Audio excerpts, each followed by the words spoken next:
Hola amigos, bienvenidos a un video más aquí en tu canal favorito de YouTube, eso espero, entrenamiento en áreas críticas. Y paren todo, porque muchos de los que están aquí viendo nuestros videos no están suscritos. Hagan paro y suscríbanse al canal, es completamente gratis y de esa forma vamos a seguir creciendo esta comunidad académica apasionados por el manejo del paciente crítico. Yo soy Ider Zamarrón, urgenciólogo intensivista, y en este video vamos a hablar acerca de consejos para la ventilación mecánica en un paciente neurocrítico. Van a ver que este tema trae mucho contenido, en poco tiempo van a aprender mucho, van a enriquecerse académicamente porque hay dudas. De las dudas, el video previo de 3 consejos de ventilación mecánica me decían, el paciente neurocrítico, ¿cómo hay que ventilarlo específicamente? ¿Es cierto que si le pongo PIP aumenta la presión intracraneal? ¿Es cierto que hay que mantener saturaciones muy altas para que tenga un mejor pronóstico cerebral? Etcétera, etcétera, etcétera. Entonces, hoy te voy a dar consejos para ventilar muy bien a esos pacientes neurocríticos. Quédate hasta el final del video y tengamos una retroalimentación académica.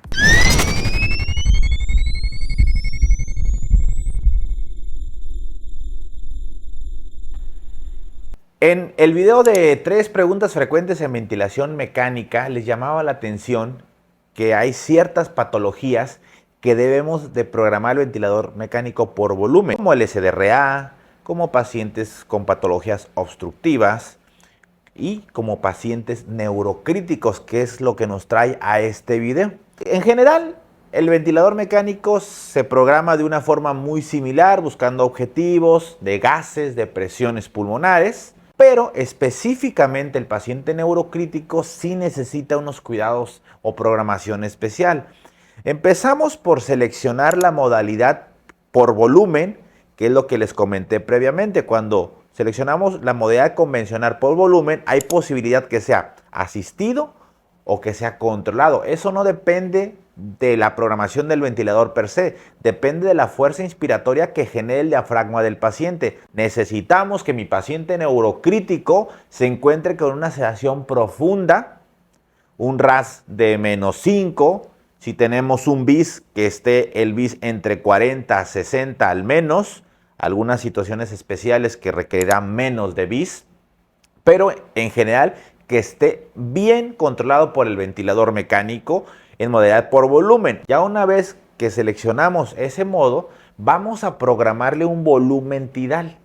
El volumen tidal aquí no varía a lo habitual de pulmones no patológicos, porque regularmente lo que está dañado pues es el cerebro y no los pulmones. Por ejemplo, un paciente con un traumatismo craneoencefálico, un paciente con un evento vascular cerebral isquémico, un EBC hemorrágico, hemorragia subaracnoidea, infecciones del sistema nervioso central, etc. Todos esos pacientes regularmente se centra el daño cerebral, una lesión cerebral traumática o no traumática aguda.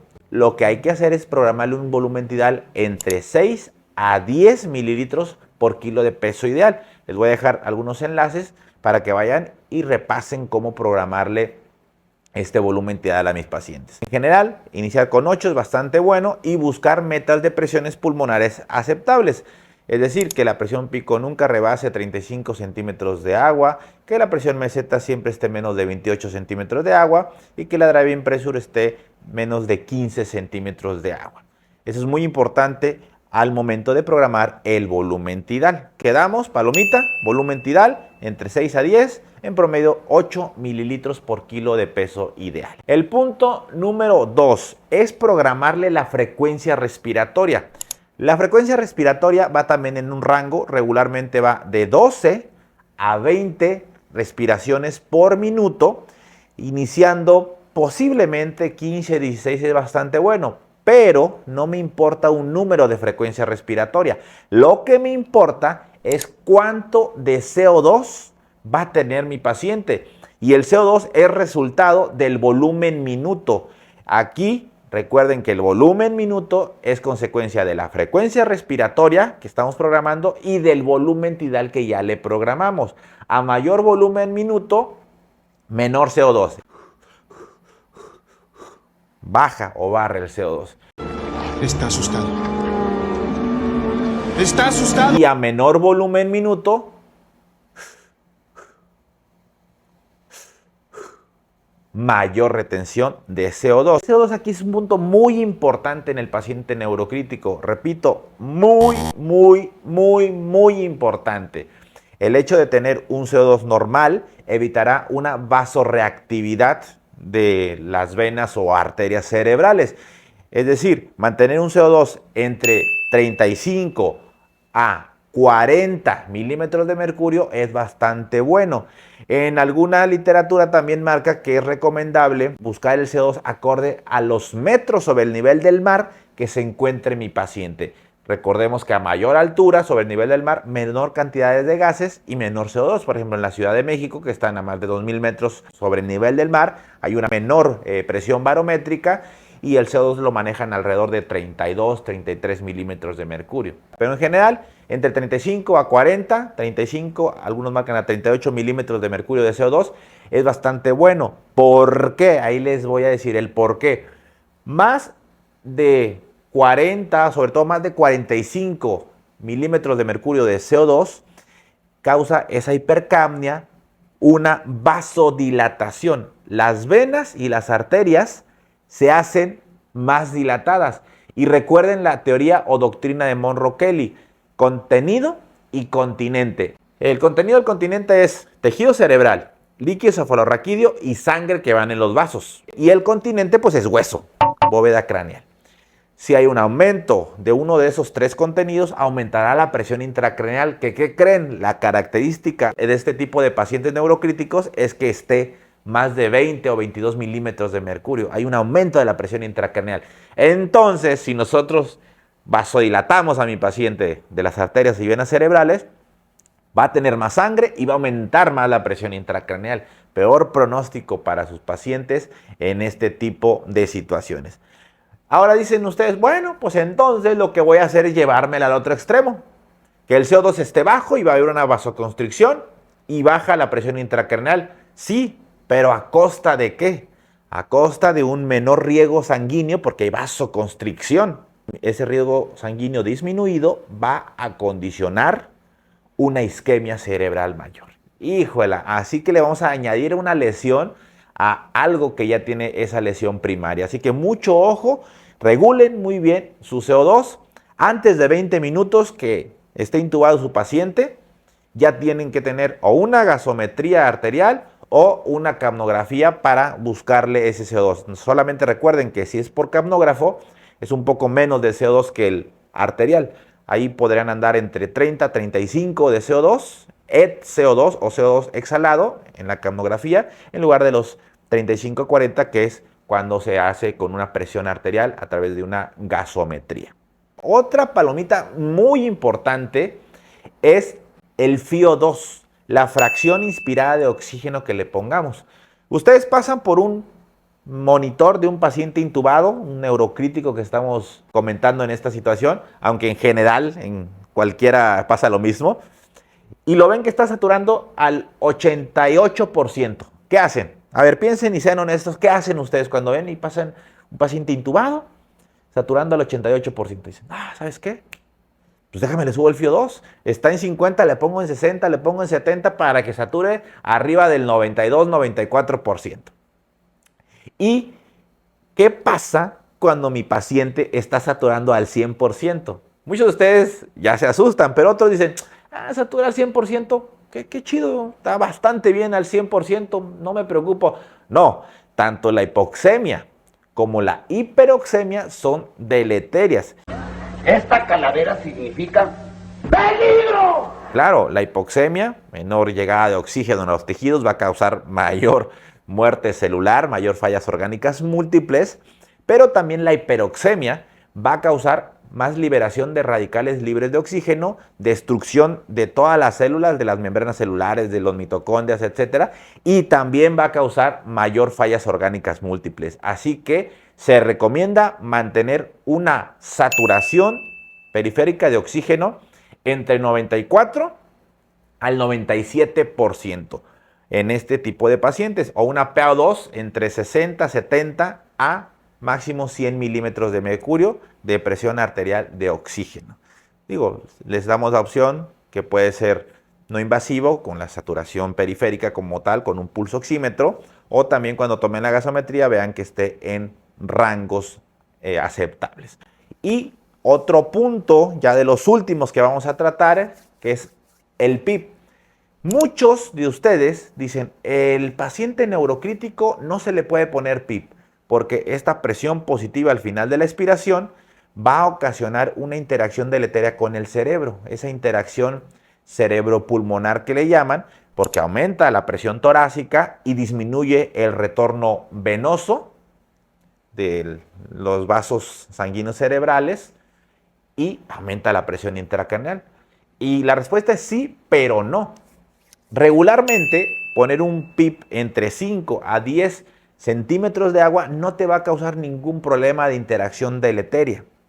Sin embargo, si ustedes ponen sobre todo PIBs mayores de 14 centímetros de agua, entonces sí podría tener este efecto deleterio de aumento de la presión intracraneal mayor a lo que ya tiene este paciente. En el dado caso que existiera una relación o que en un mismo paciente coexistiera una lesión cerebral aguda y una lesión pulmonar aguda tipo SDRA, necesita un gran experto para que esté ventilando a ese paciente. Pero por lo regular y afortunadamente no ocurre esa situación. Así que tampoco le tengan miedo a ponerle un PIB entre 5 a 10. Recuerden que pacientes con obesidad, 8 es bastante bueno. En pacientes con una obesidad mayor de 40 de IMC, ahí 10 inclusive es bastante bueno. Así que no le tengan miedo al PIB, evita atelectasias, evita que mi paciente tenga hipoxemia en relación a esto que acabamos de describir, porque pues acuérdense que el PIB evita un colapso alveolar. Y otros puntos muy importantes, ya no tanto del ventilador mecánico, todo lo demás ya saben que deben de tener a un paciente sin asincronías, como les comenté previamente, que esté bien sedado para que no se esté asistiendo en el ventilador, que su relación IE, o sea, su relación inspiración-expiración esté 1 a 2 y todo lo demás que se programa en un ventilador mecánico de forma estándar. Solamente quise hacer énfasis en esto. Sin embargo, hay otros cuidados extra que no deben de olvidar en estos pacientes, netamente refiriéndome a la ventilación. Número 1, que no tenga ninguna sujeción que obstruya o que comprima las venas del cuello. Hay que liberar, hay que dejar libre muy bien las yugulares, porque apachurrarlas también disminuye el retorno venoso y aumenta la presión intracraneal. Así que mucho ojo con esas sujeciones. Otra cosa importante, el tubo central bien colocado, recuerden entre 17, 18 hasta 22, 23 centímetros en los adultos, a la arcada dentaria va a estar bien colocado. Y otra cosa muy importante, la cabecera. La cabecera de este paciente debe estar entre 30 a 45 grados para favorecer el retorno venoso cerebral y que no exista aumento de la presión intracraneal. Y hablando ya por último acerca netamente de la presión intracraneal, recuerden que el objetivo es disminuir esa presión intracraneal. Por aquí ya hay algunos videos que hablan netamente del manejo dirigido, escalonado para este tipo de pacientes, pero en lo que se baja la presión intracraneal, recuerden que hay que mantener una buena presión arterial media, una buena PAM. Está recomendado arriba de 100, de 110 milímetros de mercurio, pero el objetivo es mantener una buena presión de perfusión cerebral. La presión de perfusión cerebral es presión arterial media menos presión intracraneal. Es PAM menos PIC. Y esta debe de estar alrededor de 70 milímetros de mercurio. Entre 60 a 80, más de 80 no trae beneficios, menos de 60 es muy perjudicial, menos de 50 mucho menos. Es decir, la presión de perfusión es la sangre, el agua que está llegando al tinaco, por decirlo de una forma muy burda, y hay que mantenerla, tal parece que alrededor de 70 es bastante aceptable. Así que nunca olviden todo el manejo, hemoglobina, sodio, glucosa, todo lo que conlleva al entorno de este tipo de pacientes neurocríticos, tienen que estar vigilando y resolver la causa de la lesión que lo está condicionando a esta situación clínica, o alguna cirugía también una cranectomía descompresiva tal vez para bajar la presión intracraneal si no ha funcionado todas las medidas escalonadas para tratarlas. Así que hasta aquí llegamos con este video. Espero que haya sido de su agrado. Recuerden poner en la caja de comentarios opiniones. Este tema es muy bonito. Para algunos posiblemente puede ser algo complejo la ventilación mecánica, pero voy a tratar de llevarles consejos desglosados y pues lo más aterrizado posible para que ustedes se vayan enriqueciendo en todo su conocimiento académico. Ojo, si llegaste hasta acá, dale una manita arriba a este video. Suscríbete si no estás suscrito. Repito, no te cuesta nada, suscríbete si no estás suscrito. Ya me he dado cuenta que muchos de los que ven los videos pues dicen, ¿para qué me suscribo si ahí está el canal? No, acuérdense que es un beneficio para toda nuestra comunidad académica. Y recuerden también, los miembros intensivos cada vez somos más. Muchas gracias por colaborar directamente con el canal. Pues pueden hacerse miembros intensivos obteniendo beneficios exclusivos acerca de manejo de paciente crítico. Me despido, soy Eder Zamarrón y nos vemos en los siguientes videos. Síganme en mis redes sociales como dr-zamarrón, Twitter, Instagram, TikTok, Tinder, no Tinder no, pero todos los demás sí. Así que ahí nos vemos. Un abrazo y hasta la próxima. Bye.